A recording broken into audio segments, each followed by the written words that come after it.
Ginang sansai baku dia dan takkan laju kawan-kawan lama sampai basun yang sulit.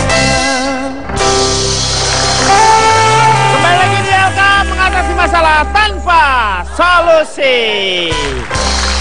Ada satu hal yang sangat penting juga, yaitu mudik. Jadi mudik di Indonesia itu merupakan tradisi yang sampai-sampai harus diatur oleh pemerintah. Seperti misalnya jalannya harus disiapkan, beberapa kendaraan-kendaraan atau kontainer-kontainer yang mengangkut makanan itu 3 hari sebelumnya H-3 dan H+3 itu nggak boleh melewati jalur-jalur yang dipakai untuk mudik ya. Ongkosnya juga Pak diatur juga sama pemerintah Pak. Bagaimana tarif atas, tarif bawah itu diatur juga. Coba saya mau tanya dulu Uus nih. Uus mudik kemana nih? Oke. Anda mudik kemana? I'm going to my village, to my hometown. Hometown. Oh, where your village? Like Earth. Like Earth? Sukabumi. Yes. Like Earth, Sukabumi.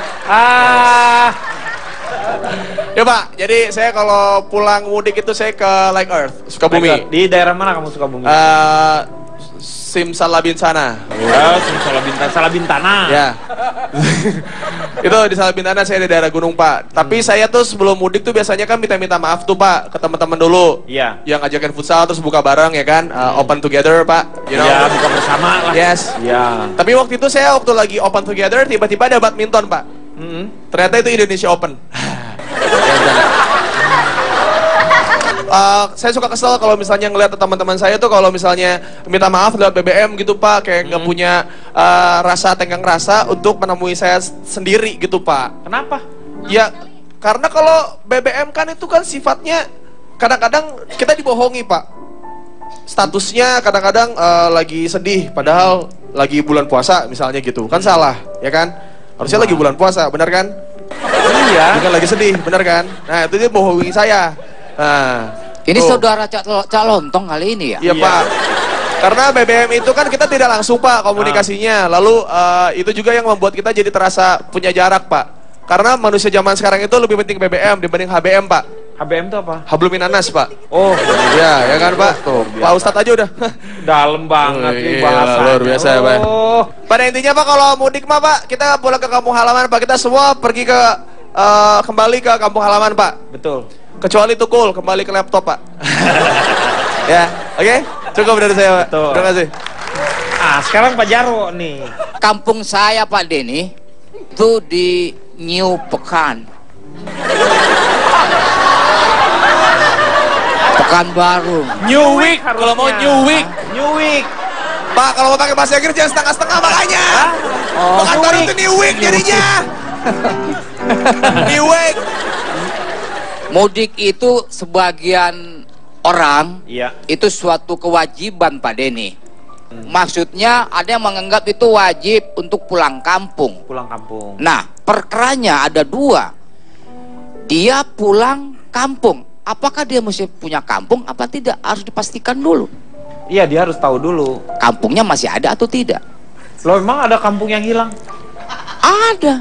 Kampung apa? Kampung misalnya sudah jadi waduk. Gedung Ombo. Hah? Gedung Ombo. Kok gedung? Kedung. Kedung. Tadi gedung. Saya salah mulu deh. Tadi New Pekan salah. Iya. Terus? Kemudian yang kedua. Keduanya pastikan dulu dia punya kampung. Kampung halaman. Iya. Pastikan dulu halamannya masih ada apa tidak. Jadi banyak banget ya urusannya. Ya itu. Saya untuk tahun ini nggak pulang kampung Pak Denny. Kenapa? Oh, karena kampung istri. Ke kampung istri berarti? Iya, kampung istri kan di Jakarta. Iya. Jadi nggak perlu pulang kampung lagi. Iya, berarti kan nggak pulang kampung berarti ke sini, Jakarta. Iya. Nah, saya itu yang kalau Bapak di Jakarta berarti Bapak nggak pulang kampung berarti. Ya emang tadi kan saya ngomong begitu. Iya, benar. Pak Ridwan gimana sih? Tenang Pak Burhan, silakan. Ya. Nah, apa lagi ya? Mudik bagi saya kadang-kadang Pak Denny dalam perjalanan darat itu suka merusak nilai-nilai puasa saya Pak Denny. Kita kadang suka melihat tulisan-tulisan yang ada di belakang truk. Misalnya tulisannya apa? Doa ibu. Ada ya? Satunya. Itu nggak begitu merusak. Iya. Bagus malah. Kalau doa ibu bagus. Nah, ada tulisannya agak merusak. Ingat rasanya lupa wajahnya. Janda Pantura. Itu kan secara psikologis mengganggu Pak Denny. Tapi Bapak kan ke Pekanbaru, dari sini kan ke Merak, nggak ke Pantura. Iya. Tuh. Wah. Udah tua tukang bohong lagi. Oh iya, kapan saya ke sana ya? Bapak kan ke Merak nanti. Merak, Lampung baru jalan lagi.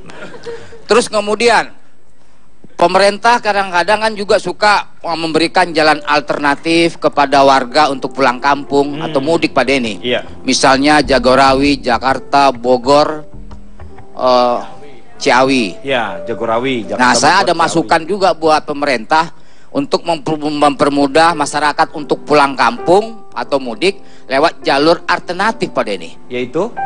Misalnya Cirebon, Cilacap, Pangandaran. Disingkat apa itu? Cici Panda. Cirebon. Mohon maaf, itu secara geografis aneh sekali. Iya, Bapak gini Pak. Cirebon di utara, Cilacap dan Pangandaran di selatan. Ke bawah terus naik lagi ke sana. Ini apa ini? Hanya untuk mencari Cici Panda, Bapak harus muter-muter begitu. Ah, ini. Kalau mau tuh kayak jalan tol yang baru, Cipali. Cipali ya. Itu benar nyambung. Masa dari Cirebon, Cilacap, Pangandaran jauh membelah Pulau Jawa. Cuma mau ngelucu doang. Ada lagi Pak Denny jalur alternatif yang lain, yaitu Sukabumi, Subang, Ciamis. Disingkat susu amis. Terus ada lagi Ngawi, Bondowoso, Depok, Ambarawa, Ciamis.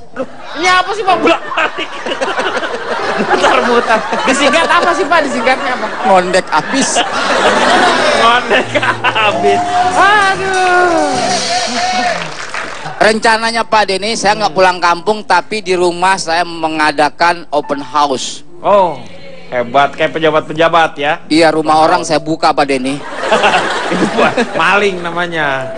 Open house. Ya. Bagaimana supaya masyarakat itu tahu kehidupan dari keluarga saya. Jadi mereka bisa lihat bagaimana istri saya pakai gelang gede, pakai kalung emas, pakai cincin berlian. Nah, supaya masyarakat tahu bagaimana suksesnya seorang keluarga Jarwo kuat di situ, Pak. Nah ini mohon maaf ya Pak Jarwo ya. Kenapa? Menurut saya ada logika yang terbalik dengan yang namanya open house. Nah, biasanya kan yang melakukan open house itu kan pejabat-pejabat. Ya.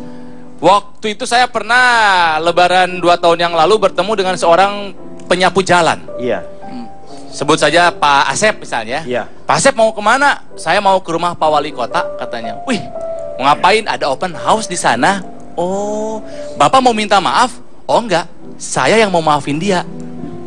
Kenapa Pak? Kalau menurut Bapak lebih banyak kesalahan yang dilakukan pemimpin kepada rakyatnya daripada sebaliknya. Daripada rakyatnya. Jadi kalau mau alih-alih pejabat itu membuka open house, mendingan pejabat yang turun minta maaf kepada warganya. Karena open house itu feodal sebenarnya. Betul. Karena sebaiknya memang pejabat itu turun ke bawah. Apalagi kalau di Turba namanya kalau dulu ya, zamannya Pak Harto namanya Turba ya namanya. Terus ada beberapa cerita kalau pejabat mengadakan open house, bagi-bagi angpau ya. Iya. Akhirnya suka jadi ricuh. Bahkan ada yang sampai meninggal waktu itu. Yang menurut saya lebih baik dirubah pola pikirnya. Kalau lebaran nggak usah open house pejabat yang turun minta maaf sama warganya. Itu kalau menurut saya. Iya, saya juga setuju itu. Ini satu hal yang terjadi, ini adalah sebuah tradisi. Tetapi kadang-kadang kan membuat persiapan yang berlebihan, kadang-kadang hanya untuk kelihatan supaya si orang itu berhasil di kota. Ya kan, kadang-kadang mudik itu dengan wah membawa, padahal nanti ya itu tadi digadaikan lah seperti itu. Nah, kira-kira bagaimana Ustadz seharusnya mudik itu? Kita ingat satu hadis, la yadkhulul jannah qati'ur rahim. Tidak akan masuk surga orang yang memutuskan tali silaturahim. Jadi pada prinsipnya orang yang mudik, bahkan kalaupun tidak bisa mudik, dia bisa bertelepon, dia bisa mengirimkan berbagai macam cara silaturahim dengan media-media yang sudah luar biasa saat ini. Niatnya satu, supaya tidak ada salah faham. Karena kalau kita tidak bersilaturahim, nanti timbul salah faham. Wah, sombong sekali dia. Sudah lama di kota, mentang-mentang sukses, mentang-mentang hidup sudah enak, tak mau pulang kampung, menelepon saja. Tidak. Nah, sehingga mudik itu sendiri insya Allah mencegah orang untuk berburuk sangka kepada kita, sehingga hubungan kita menjadi lebih baik dan lebih bagus lagi. Yang kedua, tentunya mengingatkan kita juga bahwa pada akhirnya akan ada kampung yang kita akan datangi, yang akan kita masuki, yaitu mudik ke akhirat. Bagaimana perjuangan kita mudik di dunia ini kan luar biasa. Naik motor, kadang ada yang bertiga, yang berempat, rela bahkan di kereta api, duduk di toilet. Seperti itu luar biasanya perjuangan orang pulang kampung. Nah, sekarang bagaimana perjuangan kita pulang kampung menuju akhirat nanti? Sebegitu semangatnya atau tidak? Sebegitu luar biasanya atau tidak? Kalau tidak, berarti mudik kita jangan-jangan tidak jadi manfaat buat diri kita sendiri. Nah, begitu ya. Iya. Terima kasih Pak Ustadz. Kita akan kembali setelah yang satu ini.